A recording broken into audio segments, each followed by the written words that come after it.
I think they have to be comfortable with whoever they pick. They have to trust them.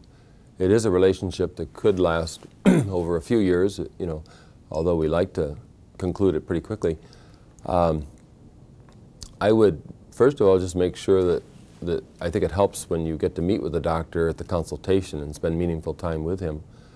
But there are different approaches, and I think you have to make sure the doctor you go to has the approach that you're comfortable with.